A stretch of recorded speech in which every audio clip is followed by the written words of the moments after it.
Students to IITN सरकारी को subscribe कीजिए और बेल आइकन को भी प्रेस कीजिए ताकि आप कोई वीडियो मिस ना कर सके। तो देखिए बच्चों, आज की जो हमारी क्लास होगी उसमें आज हम लोग पढ़ेंगे मूल्यांकन के विविध प्रकार। तो मूल्यांकन हमारे कितने प्रकार के होते हैं? तो मूल्यांकन बेसिकली आपके 3 प्रकार के होते हैं। एक आपका हो जाएगा मौखिक परीक्षा,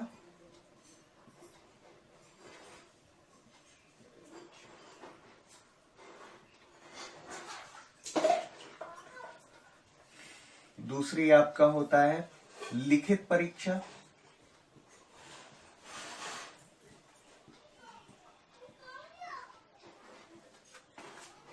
और दूसरा आपका हो जाएगा, तीसरा आपका हो जाएगा साक्षात्कार। ठीक है।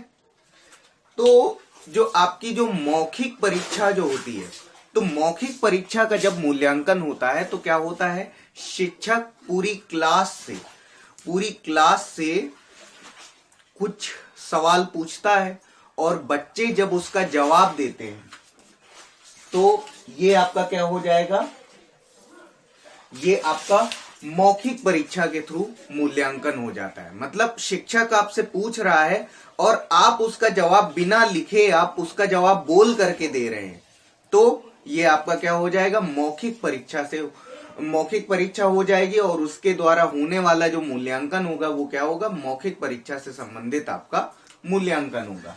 अब देखिए जो लिखित परीक्षा है, तो लिखित परीक्षा में क्या होता है, लिखित परीक्षा में आपका क्लास में टेस्ट होगा, फिर उसके बाद जब इवैल्यूएशन होता है तो वो आपका क्या होता है, लिखित परीक्षा से संबंधित मूल्यांकन होता है। और ये आपका साक्षात्कार क्या होता है, साक्षात्कार आपका ये तब आपका होता है जब आप किसी बड़े लेवल पे आप जाते हो।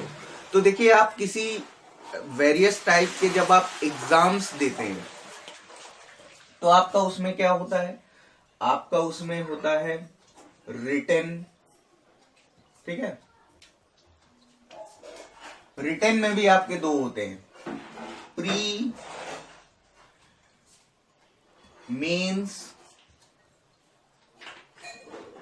और एंड में आपका होता है इंटरव्यू। अब मैं जो पुलिस वगैरह के जो एग्जाम होते हैं तो उनमें फिजिकल भी होता है, मैं उसकी बात नहीं कर रहा हूं। जैसे आपका सिविल सर्विसेज का जो एग्जाम होता है, PCS का जो एग्जाम होता है, तो उसमें मैं बात कर रहा हूं। तो उसमें आपके ये 3 चरण होते हैं।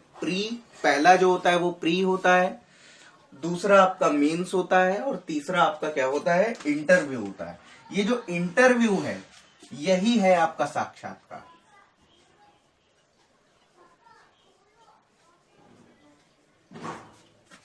तो इसमें क्या होता है कि जब कोई व्यक्ति जब आपसे सवाल पूछता है तो इसमें क्या होता है कि ग्रुप्स के अकॉर्डिंग जो विद्यार्थी होते हैं वो बटे होते हैं कि पहले कितने विद्यार्थियों को लेना है, बाद में कितने विद्यार्थियों को लेना है, और आगे का जो प्रोसेस होता है वो आपका इसी तरीके से चलता रहता है। ये आपका 2 टाइप से होता है। जो आपका साक्षात्कार होता है ये आपका 2 टाइप से होता है। ये आपका एक तो आपका होता है वैयक्तिक, यानी कि इंडिविजुअल,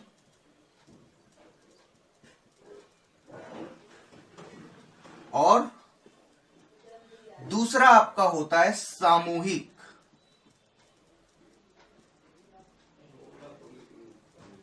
ये आपका क्या हो जाएगा, ग्रुप डिस्कशन।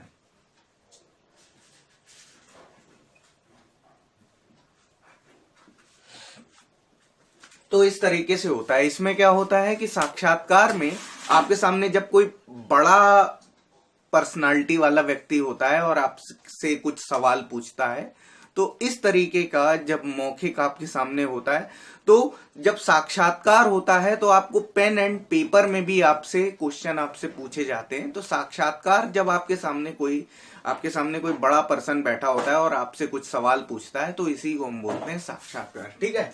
और इसके आगे जो भी है आपका, सबसे पहले हम मौखिक परीक्षा को पढ़ेंगे और ये फिर लिखित परीक्षा और इंटरव्यू भी हम लोग डिटेल में पढ़ेंगे।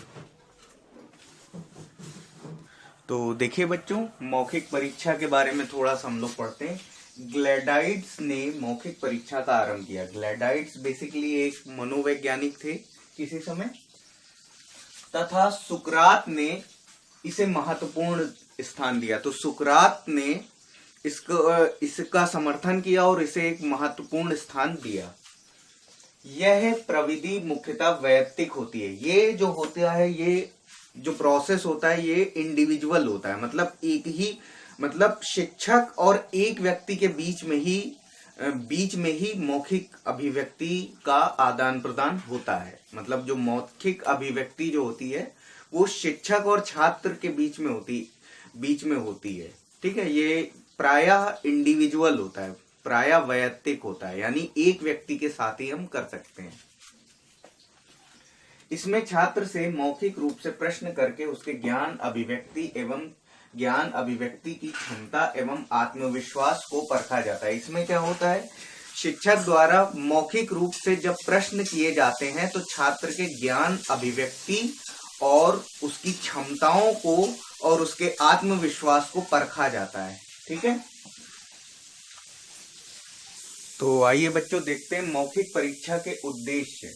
तो जो आपका इसमें पहला पॉइंट है वो है हमारा विद्यार्थी में विचार शक्ति तथा कल्पना शक्ति का विकास करना। तो जो विद्यार्थियों की जो विचार शक्ति यानी थॉट प्रोसेस और उनकी इमेजिनेशन पावर जो होती है, वो कितना सोच सकते हैं किसी चीज के बारे में, किसी चीज को इमेजिन करना, जो इमेजिनेशन पावर होती है उसको इंक्रीज करना। ठीक है, तो ये आपका पहला पॉइंट हो गया। स्मरण शक्ति का विकास करना यानी कि याददाश्त को विकसित करना। मतलब पढ़ रहे हैं, बार बार पढ़ रहे हैं और बार बार पढ़ने में कितना अच्छा उसको धारण कर पा रहे हैं, इस चीज का विकास किया जाता है। जो विद्यार्थियों की जो स्मरण शक्ति होती है, याददाश्त होती है, उसका विकास इसमें करा जाता है। ठीक है, तीसरा है विद्यार्थियों में रचनात्मकता एवं एकाग्रता का विकास किया जाता है। इसमें रचनात्मकता और जो एकाग्रता होती है, मतलब किसी कंटेंट के प्रति जो है मैच्योरिटी जो होती है वो उसका डेवलपमेंट किया जाता है। कि जैसे आप पढ़ रहे हैं आप कुछ और आप किसी और किसी वस्तु के बारे में या किसी दूसरे व्यक्ति के बारे में ना सोचें, और जो आप पढ़ रहे हैं एकाग्र मन से उसको लगातार कंटिन्यूअसली काफी समय अंतराल तक आप पढ़ते रहें, तो ये होती है व्यक्ति के अंदर की एकाग्रता। तो इसका इसमें विकास किया जाता है। ठीक है, मौखिक परीक्षण के माध्यम से विद्यार्थियों की गति शुद्धता से कार्य करने की आदत डालना। तो इसमें क्या होता है कि जब छात्रों से प्रश्न पूछे जाते हैं, मौखिक परीक्षा में जब प्रश्न पूछे जाते हैं, तो कुछ छात्र होते हैं जो तुरंत आंसर देते हैं और कुछ छात्र होते हैं विलंब से आंसर देते हैं। लेकिन जो कमजोर छात्र होते हैं वही देर से आंसर देते हैं। लेकिन अगर मौखिक परीक्षा अगर होती रहेगी तो जो कमजोर छात्र होता है पढ़ाई तो एक्चुअली में वो भी करता है। तो मौखिक परीक्षा जब होगी तो जो छात्रों में जो प्रश्नोत्तर के जो आंसर होते हैं, जो जवाबदेही होती है, जो देर से जो जवाब देते हैं, तो जब ये प्रैक्टिस में आ जाता है तो फिर क्या होता है कि जो कमजोर छात्र होते हैं उनका भी जो लेवल होता है, लेवल ऑफ कॉम्पिटेंस होता है, वो भी उनका बढ़ता है। और वो भी जो है छात्र जो होते हैं वो भी तेजी से जल्दी से आंसर देने की प्रवृत्ति में आ जाते हैं। वो लास्ट पॉइंट है अध्ययन किए गए पाठ का अभ्यास करना और पुनरावृत्ति करना। ठीक है, तो जो पढ़ा हुआ जो पाठ होता है उसका अच्छे से उसका दोबारा से हम उसको कई बार हम उसका अभ्यास करें और पुनरावृत्ति करते रहें, यानी कि दोहराते रहें। तो इन सब चीजों का विकास इसमें किया जाता है। तो आइए बच्चों मौखिक परीक्षा का महत्व हम लोग देख लेते हैं। तो मौखिक परीक्षा का महत्व है परिश्रम तथा समय की बचत। तो अब ये तो होता ही है, क्योंकि लिखित परीक्षा जब होती है आपकी तो उसके लिए पहले पेपर बनाना पड़ता है, क्वेश्चंस उसमें सेलेक्ट करने पड़ते हैं, फिर उनको टाइप करना पड़ता है और फिर उसके बाद प्रिंटर से उसका प्रिंट आउट भी देना पड़ता है। तो ये काफी लॉन्ग टाइम का प्रोसेस होता है। जबकि आपका मौखिक परीक्षा में क्या होता है कि आपके सामने आपके सामने शिक्षक उपस्थित होगा और वो आपसे जब प्रश्न करेगा आपको सीधे आप उसको आंसर दे देंगे। तो ये क्या होगा, टू वे प्रोसेस होता है और ये तुरंत का प्रोसेस होता है, ये तुरंत हो जाता है। तो इसमें परिश्रम और समय दोनों की ही इसमें बचत होती है और शीघ्र गति से कार्य होता है। ठीक है, तुरंत होता है इसलिए शीघ्र गति से कार्य होता है। तीसरा यह है यथार्थ एवं शुद्ध आदत का विकास। तो देखिए यथार्थ एवं शुद्ध आदत का विकास इसमें क्या होता है कि जब शिक्षक छात्र से कोई प्रश्न पूछता है और उसका आंसर जब छात्र देता है तो क्या होता है कि छात्र जो होते हैं वो खराब प्रोनाउंसिएशन की वजह से क्या होता है कि कुछ शब्द जैसे होते हैं तो उनको या तो तोतला कर बोलते हैं या तोड़ मरोड़ कर उन्हें कुछ अजीब तरीके से प्रोनाउंस करके बोलते हैं। तो क्या होता है उसका भी विकास उसमें होता है। जो अक्षर जो होते हैं जो शब्द उनके थ्रू बनते हैं, तो अशुद्ध और शुद्धता का भी इसमें विकास होता है। तो छात्र जब शिक्षक को आंसर देते हैं तो उनकी शुद्धता जो शब्द बोलते हैं, जब अशुद्ध बोलते हैं तो छात्र उनको सही करके बताता है कि इसको ऐसे बोला जाता, शिक्षक उन्हें सही करके बताता है कि इसको ऐसे बोलते हैं। तो उससे क्या होता है, छात्र में शुद्धता का भी विकास होता है और छात्रों का इससे आत्मविश्वास भी बढ़ता है। जब कोई छात्र शिक्षक द्वारा पूछे गए सारे प्रश्नों के आंसर जब सही देगा तो उसका आत्मविश्वास भी निश्चित रूप से बढ़ जाएगा। और स्मरण एवं कल्पना शक्ति का विकास, तो ये तो हम लोगों ने इसके पहले जब हम लोग इसके उद्देश्य पढ़ रहे थे तो ये ऐसा करना इसका उद्देश्य था और ये होता है, ये इसका यहाँ पर महत्व है कि स्मरण और कल्पना शक्ति का विकास भी इसमें होता है। तो देखिए मौखिक परीक्षा के जो गुण होते हैं, मौखिक परीक्षाएं निदानात्मक कार्यों के लिए अति उपयोगी है। क्यों? क्योंकि इस जो मौखिक परीक्षाएं होती हैं उनसे समस्याओं का निदान हो जाता है। छात्रों में आत्मविश्वास जागृत होता है। आत्मविश्वास जागृत होता है ये हम जानते हैं। इन परीक्षाओं से छात्रों के आत्मविश्वास का सरलता से मापन किया जा सकता है। जो छात्रों में जो आत्मविश्वास जागृत होता है उसे हम सरलता से हम उसको माप सकते हैं।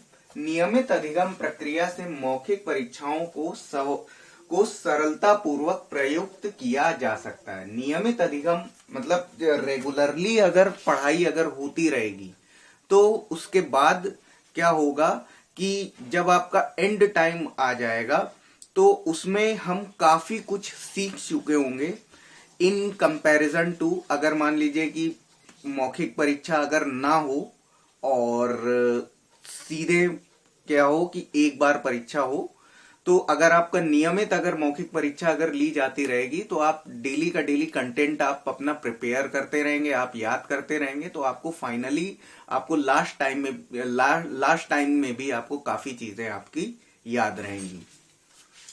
और लास्ट पॉइंट ये है कि ये परीक्षाएं मुख्यतः व्यक्तिगत होती हैं। तो ये जो परीक्षाएं होती हैं ये व्यक्तिगत होती हैं।